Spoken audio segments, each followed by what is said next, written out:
मैं हूं मुबारिक अली और आप देख रहे हैं बोलता राजस्थान। फतेहपुर शेखावाटी के छोटा मांडेला गांव में मदरसा नूरुल इस्लामिया में मुख्यमंत्री मदरसा आधुनिकीकरण योजना अंतर्गत नए कक्षों का शिलान्यास क्षेत्रीय विधायक हाकम अली खान ने किया। प्रधानाध्यापक राशिद खां मांडेला ने बताया कि मदरसे में 15 लाख की लागत से नए कक्षों का निर्माण किया जाएगा। इस अवसर पर पंचायत समिति प्रधान शांति देवी, जिला अल्पसंख्यक कल्याण अधिकारी मोहम्मद अली खां बड़गुजर, विकास अधिकारी सुनील ढाका, जिला प्रोग्राम अधिकारी अयूब खां, सरपंच संघ अध्यक्ष कॉमरेड आबिद हुसैन, उप प्रधान प्रतिनिधि प्रभु सिंह कारंगा, ब्लॉक कांग्रेस अध्यक्ष भगवान सिंह नेहरा, सरपंच सरोज देवी, एडवोकेट सांवरमल सहित कई गणमान्य जन मंच पर मौजूद रहे। समारोह में भामाशाह हाजी मुस्तफ़ा इंजीनियर, भामाशाह हाजी मुमताज़ खां, केटीसी फाउंडेशन के राष्ट्रीय अध्यक्ष राज खान के प्रतिनिधि एवं सनीफ खां गोरी, मुबारिक खां फौजी, फयाज खोकर, हाजी शकील खोकर, यूसुफ खां पहलवान का भी बतौर भामाशाह अभिनंदन किया गया। समारोह का संचालन इसाक खां हेडमास्टर जी ने किया। मदरसा कमेटी के सदर सूबेदार हाजी बशीर खां ने वार्षिक प्रतिवेदन प्रस्तुत किया। प्रधानाध्यापक राशिद अली ने आभार प्रकट किया। ग्रामीणों की ओर से विधायक को 1 लाख रुपए की माला भेंट की गई। इस अवसर पर क्षेत्रीय विधायक हाकम अली खान ने कहा कि मदरसों को किसी जाति विशेष से नहीं जोड़ना चाहिए, क्योंकि मदरसों में सर्व समाज के बच्चे पढ़ते हैं और उनको पढ़ाने वाले अध्यापक भी सर्व समाज के होते हैं और मदरसों के उत्थान के लिए, उनके विकास के लिए राज्य सरकार सहयोग करती है। इसलिए मदरसे किसी धर्म विशेष के नहीं होते हैं। विधायक ने आगे कहा कि न भाषा किसी धर्म विशेष की होती है और न मदरसे किसी धर्म विशेष के होते हैं। इसलिए सर्व समाज के लोगों को मिलजुल कर तालीम के इदारों को आगे बढ़ाना चाहिए। आइए सुनते हैं इस अवसर पर विधायक हाकम अली खान ने क्या कहा। कि इन मदरसों को हमने एक जाति विशेष से, धर्म विशेष से क्यों जोड़ दिया? क्यों इस मदरसे में सिर्फ उर्दू और अरबी पढ़ाई जाती है? इसके साथ साथ हिंदी भी पढ़ानी चाहिए, इंग्लिश भी पढ़ानी चाहिए। उर्दू तो फिर भी दुनिया की भाषा भी हो सकती है। अरबी को हम अमूमन ये कहते हैं कि दीनी भाषा होती है, वो उसमें कुरान भी पढ़ा जाता है, हदीस भी पढ़ी जाती है।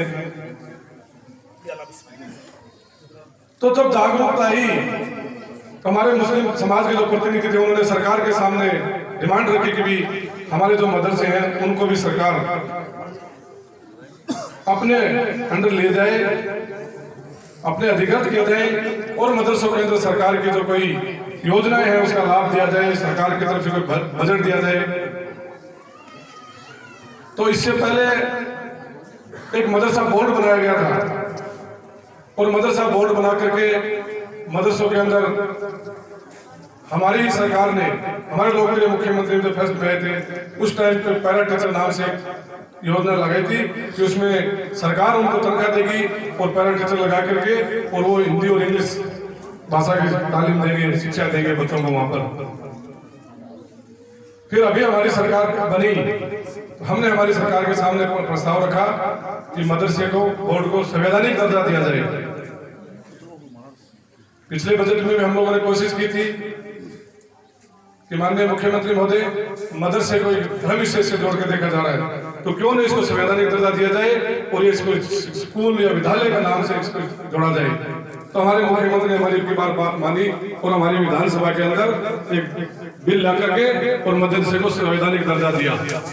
आज जो मदरसा है वो कोई एक धर्म विशेष का नहीं है, इसमें कोई जाति का बच्चा पढ़ सकता है, कोई मनाही नहीं है, कोई मना नहीं कर सकता, कोई भाषा भी पढ़ाई जा सकती है। मदरसे में मैं आपको बता देता हूँ, बहुत सारे मदरसे उसमें संस्कृत भी पढ़ाई जाती है, उर्दू भी पढ़ाई जाती है, हिंदी भी पढ़ाई जाती है, इंग्लिश भी पढ़ाई जाती है, सब भाषाएं पढ़ाई जाती है।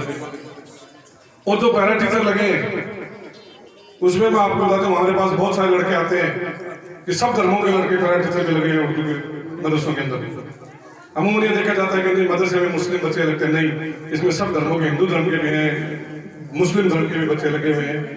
तो इसलिए फिर हमने मांग रखी हमारी सरकार के सामने कि अब संवैधानिक दर्जा मदरसों को दे दिया गया, लेकिन मदरसे को जो चला रहे हैं वो वहाँ के समाज विशेष के लोग ही सोसाइटियाँ बनाकर चला रहे हैं। इसलिए वहाँ आर्थिक रूप से बहुत बड़ा भार पड़ रहा है, बजट का अभाव है, तो माननीय मुख्यमंत्री जी ऐसी कोई योजना बनाओ, उससे मदरसों को कुछ, जैसे हम स्कूलों में कमरे देते हैं, फर्नीचर के पैसे देते हैं, पानी के पैसे देते हैं, और कोई सुविधाएं जो होती है उनके पैसे देते हैं, मदरसों में भी दिया जाए। तो हमारे मुख्यमंत्री लोकप्रिय अशोक गहलोत ने शिक्षा के प्रति बहुत जागरूक थे, उन्होंने कहा बात आपकी सही है, हम एक योजना बनाएंगे। तो उन्होंने एक मदरसा आधुनिकीकरण एक योजना लेकर आए थे। उस मदरसा आधुनिकीकरण योजनाओं के अंदर उन्होंने हमसे प्रस्ताव मांगे थे कि आप अपने अपने हर विधायक अपने क्षेत्र से प्रस्ताव भेजिए कि ऐसे मदरसे हो जो रजिस्टर्ड हो, जमीन उनकी खुद की हो मदरसे की, और उसमें बच्चों की पढ़ने की स्ट्रेंथ अच्छी हो, और वहाँ पैरा टीचर भी लगे हुए हों। तो मैंने मेरे विधानसभा क्षेत्र से फतेहपुर से 3 मदरसों का पहले नाम भेजा था। तो एक बार पहले साल के अंदर 2 का नाम आ गया था, एक भीचरी और एक आपके मांडेला बड़ा का नाम आ गया था। रामगढ़ का भेजा था, रामगढ़ का उन्होंने कोई टेक्निकल प्रॉब्लम से रह गया था, लेकिन 2 मदरसों का बजट 15-15 लाख रुपया उस योजना के अंदर आपके मांडेला को मिल गया और भीचरी को मिल गया। फिर दोबारा हमने भी 2 का और भेजा, तो उसमें मेरे ख्याल है 1 का और आ गया था ना, बड़ौद भाखड़ा का एक मदरसा और है, उसका 15 लाख रुपये और आ गया। कहने का मतलब है कि हमारी सरकार शिक्षा के प्रति बहुत ही संवेदनशील है, जागरूक है हमारे मुख्यमंत्री। और खास करके मैं आपको बताना चाहूंगा कि अल्पसंख्यक समुदाय को जो शिक्षा के अभाव में बहुत पिछड़ा हुआ है, उसके लिए भी एकदम संवेदनशील है। पिछले दिनों उर्दू का जो चला था कि भाई उर्दू को खत्म किया जा रहा है, उर्दू को खत्म किया जा रहा है, लेकिन मैंने हर बार ये कहा था वहाँ कि उर्दू को खत्म नहीं कर सकते हमने उर्दू के साथ कुछ नहीं किया है। उर्दू के साथ अगर किया तो पिछली भाजपा सरकार ने किया था। भाजपा सरकार ये चाहती थी कि उर्दू को खत्म किया जाएगा, लेकिन जो ही हमारी सरकार बनी 19/3/2019 को 2018 दिसंबर में हमारी सरकार बनी थी, और मार्च 2019 में 4 महीने बाद हमने इस उर्दू के ऊपर काम करना, हमारे शिक्षा मंत्री ने काम करना शुरू कर दिया था। हमने क्वेश्चन लगाया था विधानसभा के अंदर, शिव से हम आने वाले माननीय विधायक है आमिर खान जी, उन्होंने क्वेश्चन लगाया था कि पिछली सरकार ने जहां उर्दू के पद खत्म कर दिए थे या उर्दू के साथ छेड़छाड़ की थी, या जो जिला अल्पसंख्यक अधिकारी हैं या जिला शिक्षा अधिकारी हैं, उनको एक पावर दिया हुआ था कि भाई वो जहाँ जिस स्कूल में बच्चे उर्दू पढ़ने वाले हों वहाँ उर्दू का टीचर लगाया जाए, वो एक आदेश निकाल कर निर्देश कर दिया था।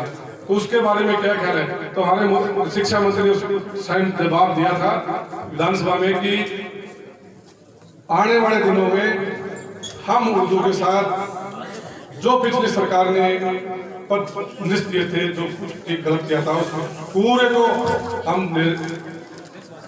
जानकारी लेकर के फाइल मंगा करके, और जहाँ 10 बच्चे उर्दू के पढ़ने वाले मिलेंगे, चाहे उर्दू के हो, चाहे संस्कृत के हो, चाहे सिंधी भाषा के हो, चाहे पंजाबी के हो, चाहे कोई भी जो भाषा है, उसके जो बच्चे होंगे वहाँ उस भाषा का टीचर लगा दिया जाएगा। और वो जो काम किया था वो करने में जो टाइम लगे, हमें 1.5 साल 2 साल लगी, लेकिन पिछले दिनों 1 महीने पहले हमारे शिक्षा मंत्री ने मुख्यमंत्री से जाकर के और वो उस फाइल पर लेके उनके अप्रूवल और वो आदेश जारी कर दिया कि जिस स्कूल में 10 बच्चे कोई भी भाषा के पढ़ने वाले होंगे, चारों अलग भाषा के टीचर लगाए जाएंगे। तो कहने का मतलब है कि हमारी सरकार अल्पसंख्यक समुदाय के लिए भी शिक्षा का जो पिछड़ा हुआ है उसके लिए भी बहुत संवेदनशील है कि शिक्षा में इनको आगे लाया जाए। चाहूंगा कि मांडेला गांव के लोग तकरीबन 2 महीने पहले मेरे पास गए थे, 15-20 लोग, हमारे सरपंच प्रतिनिधियां लाल जी बुरानिया और बशीर खान जी और सारे गांव के बुजुर्ग थे, नौजवान भी थे। बहुत दिनों से गांव बहुत बड़ा है, लेकिन हमारे यहाँ चिकित्सा के मामले में कोई भी सुविधा नहीं है। तो मैंने इनको कहा था कि मैं कोशिश करूंगा कि आपके गांव में एक उप स्वास्थ्य केंद्र खुलाने के लिए, तो आपको बताना चाहूँगा कि शायद हो सकता है इस बजट के अंदर जो मार्च का हमारा बजट सत्र चल रहा है, आने वाले मार्च के महीने में आपके गांव में उप स्वास्थ्य केंद्र खोल दिया जाएगा और उसमें नर्स भी लगा दी जाएगी, है नाम जो भी लगा दिया जाएगा। ये आपको बताना चाहूँगा। एक आपके गाँव की समस्या थी, जब गाँव से हम बड़ा मॉडल से आते हैं तो वहाँ पानी बहुत ज़्यादा भरता है, बारिश के मौसम में कि पानी भर जाता है तो गांव का रास्ता भी बंद हो जाता है। तो उसके लिए भी हमने PWD को लिख करके और प्रपोजल बनाकर भेज दिया है।